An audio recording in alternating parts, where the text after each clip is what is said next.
Right.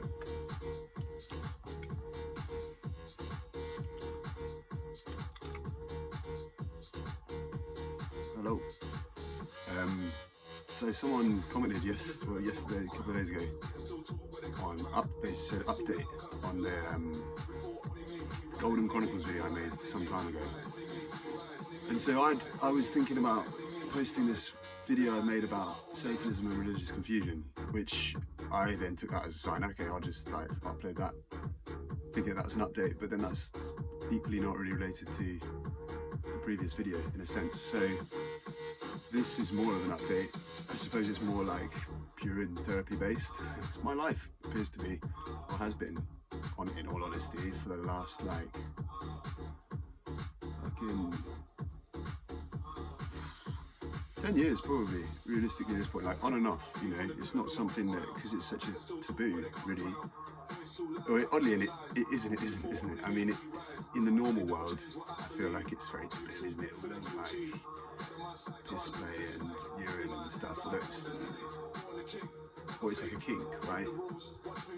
In the like kink world, it's not really a kink. Or it's not really a kink, to be honest. This is the satanic synchronicity of it, is like, it should be normality, but it isn't. It's considered taboo, and that in and of itself is an inversion. Anyway, I'm getting off topic a bit there. So, in terms of an update, like, I have, I've been really ill, actually. I kind of am still. So over Christmas, or over New Year, I I didn't know what I was doing for New Year, and I ended up going to London. I kind of had a loose offer of somewhere. It was somewhere that I knew I could stay, but equally I knew wasn't ideal, and like neither for them nor for me, to be honest. And so,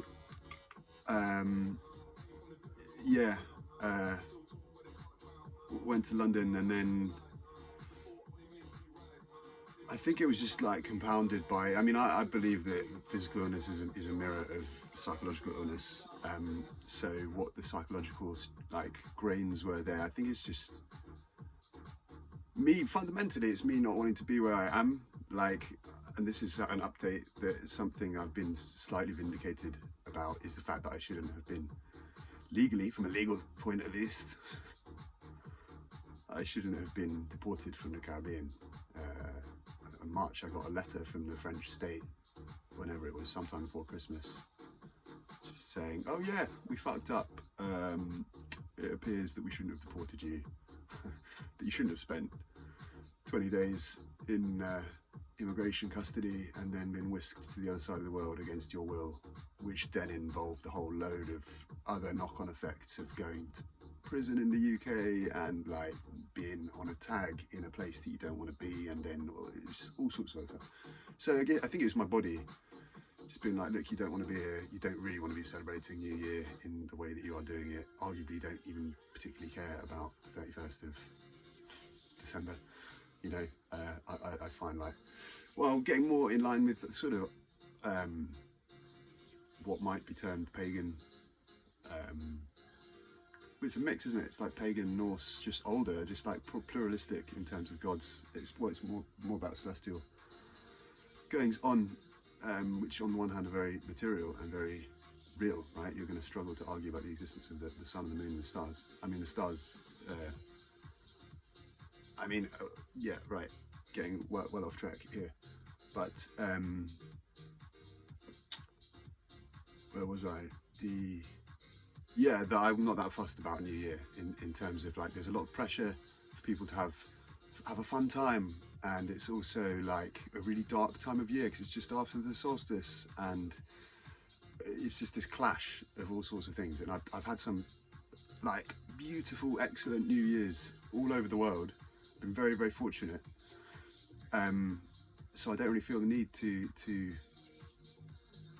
do that, or if I'm going to do it, I'd like to either have like a quiet, chilled night in that's just like for me and the people that I'm with, and kind of nervous system regulation, or like a big old party. And I felt like this year was not. I couldn't. Yeah, neither of those were going to occur.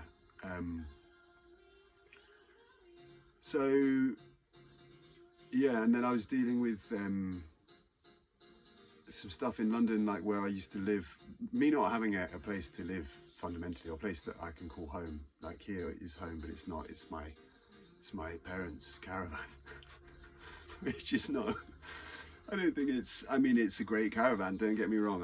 I know that a lot of people would give an arm and a leg to have somewhere to live, somewhere to keep like music and books, and a place they can just be. Like, it is on the face of it very beautiful. It's the context of it all, and my relationship with family, and my relationship with all sorts of things that make it complicated. But yeah, for me, like, home is really somewhere floating. Like, in this life, sailing and maritime stuff is a big part of it. Just like feeds into so many different layers of healing for me, and facing my fears as well. Like, I was terrified of drowning as a kid, terrible swimmer, and I've faced a lot of that, and I need to get back to it. It's very healing, and that's part of what I miss. Yeah. So yeah, the urine therapy. Where are we with it? I'm still also, I like because I don't have much, you can't see, but it's like a 6 litre. I mean, we've got water, mains water, but I mean, that's all fluoridated. Well, I don't know if it's fluoridated in Norfolk. Anyhow, it's like not water that I would really want to be drinking without filtering and all sorts of stuff, and I don't have that gear. But I did order a Berkey filter years ago, they never turned up. Anyhow, so I've got like a 20 litres of water. My parents have been on holiday and I'm not allowed. I was not. I basically had to conserve water, or have in generally been conserving water. This is my excuse for practicing urine therapy. So, like, generally while I'm here, like, I'm recycling. Yeah. My diet's pretty conducive to that. Like, piss does taste, it's very much a product of what you put into your body. So if you're if you're eating a normal sort of Western diet, then it will taste pretty grim, just because like there's a lot of inflammation it's dealing with, and probably a lot of not so tasty metabolites. If you're eating like I'm kind of aiming for a fruitarian, vegetarian. I mean, I've been thinking about my diet for quite some time, and like I think ideally I would just be a fruitarian. Like, I mean, all of like the sexual connotations of eating fish and whatnot. It's like nutritionally easier to be a meat eater and a fish eater, just because they're very nutritionally dense, aren't they?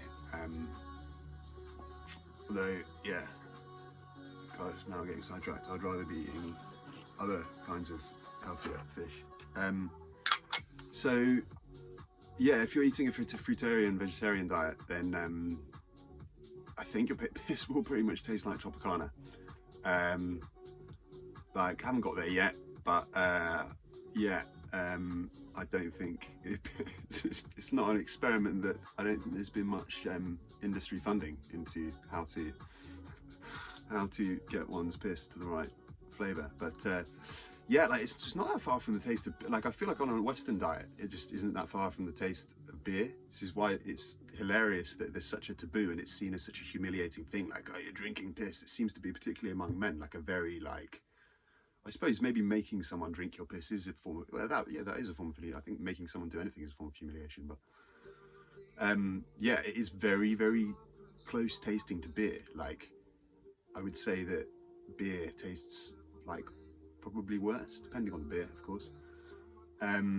So there's all sorts of satanic hilarity in that, I think, to be honest.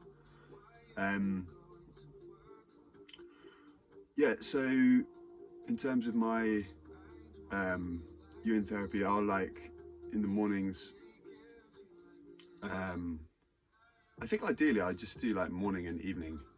At the moment I'm so paranoid about just all sorts of stuff. Also how I don't know what my bladder was programmed like as a kid, but like I feel like for a long time I wasn't. Whenever I had the urge to go to the loo, I'd go to the loo, and then yeah, there's all sorts of probable psychosis and confusion and stuff to do in my bladder. So yeah, basically rewinding, new year, very stressful. This whole sort of like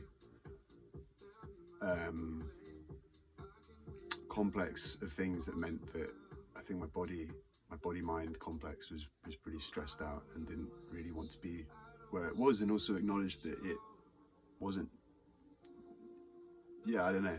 It was just this odd mix of feeling very welcome and very grateful for my surroundings, but at the same time I felt like I knew that I shouldn't really have been there. So it's just an odd juxtaposition.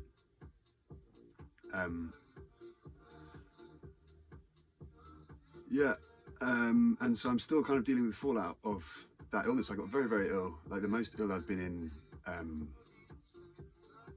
many years, probably like as long as I can remember, actually. I mean, I was a very sickly child, and up until I was basically ill until I started to look into alternative ways to heal myself. You know, or I had been kept alive by the pharmaceutical system, is kind of how I'd put it, or the allopathic medical system. You know, I was like very badly asthmatic as a kid, so probably would have died on more than a few, or felt like I would have died if it weren't for being ambulance, hospital and nebulized, and then was on all sorts of steroids, just like all the pharmaceutical stuff under the sun. That's what it felt like anyway. I spent a lot of time in hospital and a lot of, you know, time off school, all sorts. And then started to take that into my own hands and deal with it. And I suppose I've been quite fierce about that since, and just fiercely distrustful of the Western medical system. And look, I have a lot of respect for it. At the same time, I just unless I'm gonna fucking die from something, I'd rather go the other. Just there's lessons in illness, basically, without being a martyr. So at the moment, I'm half deaf, basically, but like I'm pretty sure it's not getting worse. I did have a little worry just post New Year, having watched It's All Gone Pete Tong, excellent movie. It's like, fuck me, this is actually going a bit Pete Tong. I was thinking about going to hospital, and then I guess it got a bit, but yeah, I basically had had a bath with some bath salts, and yeah, it got better. I think I looked some stuff up on ChatGPT, which kind of confirmed my thoughts about it all. And yeah, so since then I've been yeah, I'm basically like deaf, and I mean it's not completely deaf in this ear, and it's yeah, I feel like I am a kind of ideally I'd be treating it with more like herbs and whatnot and all this sort of stuff, and I have a little bit, like, it's just, I don't know, I'm so far removed from all of that. In terms of, if it were 100 years ago and you had a witch doctor, they would tell you exactly what you need, they'd be feeding it, and I've just been like, yeah, okay, some garlic, some thyme, some pepper, or like the very basics really. But like, the world is magnificent, and just I had a beautiful Dorling Kindersley book about herbs, and like in the UK alone, like indigenous plants and herbs and stuff that grow, the medicinal qualities of all that is pharmacopoeia. You have like a boots in your, or potential to have a boots in your backyard. So yeah, it's not getting worse. I think it's getting better. I've been in a place where I've been able to like sort of heal and do what I want, more or less, and get back to a routine of it's like more healing. So I'm gonna give it yeah, we'll see. I mean, it's like at night time I get quite a lot of pain from like, it's almost like nerve pain. It's like, I think it's lymphatic pain. Lymph stuff's not draining. So actually with the urine therapy, because I haven't done anything topical. I've just been like ingesting. Which, to be clear, I've been like I said, I've been doing kind of on and off for years and years. But I'm aware, I feel like I needed some sort of topical thing on the ear, and thinking about it, like logically, you know, a healthy ear, you can dive, you can take a lot of water pressure. So I think some of the damage was actually caused when I was jamming my finger into my ear when I was in a lot of pain. I thought it was physically blocked, and I was just like fucking trying to unblock it. I think I may have done some physical damage to my ear. And then as a result of that, inflammation, and then like fluid and all sorts of stuff. And it's just been this like cascade of physiological insults, let's say, to the area. But I haven't done anything topical to it. And so yesterday it was the first time I've got a dropper of, so I was dropping some urine into the ear, and yeah, okay, people can say what the fuck they want to say, but I know that it's fundamentally like, what's the word, like sterile, and I mean, yeah, I'm not going to go through all these arguments, and it's my own body, so I can do what I want to it.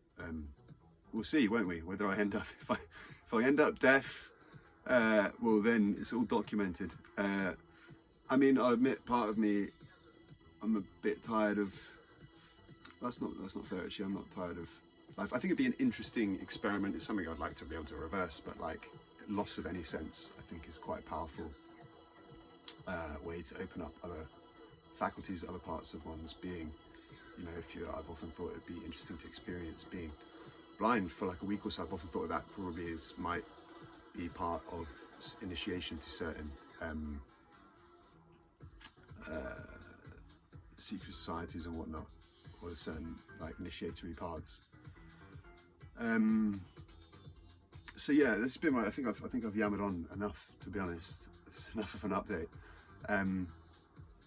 But where am I? Yes, I'm healing from that. I'm still working on this music project that I've been working on for years, which is something that's finally coming close to fruition. I've got podcasts involved, as in it's basically a way for ranking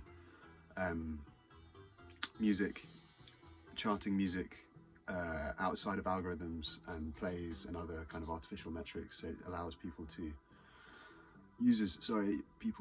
persons to value the art, the media, the music, the podcast, whatever it is that they love, by just basically volunteering money towards it, tipping for it. So you might have already paid for your subscription on Apple or YouTube or Spotify or wherever you get your music, or you might have already bought the CD, but that doesn't mean you can't put. It's like creating like a digital expression of your artistic tastes, really. So basically, you can pay to support artists that you respect and love. Yeah, so that's been a long time coming. I've been working on that for like 10 years or so, but I've only in the last year had with the aid of AI, been able to build it into something that exists. So yeah, there's a beta out there, and testing it, and yeah, looking forward to making that more of a fully functioning reality. Yeah, I think that's enough of. I haven't drunk any tea, and yeah, my parents have just got back from holiday, and I ain't seen them. They got back very late, so I think may well be still be sleeping. Yeah, all right, easy.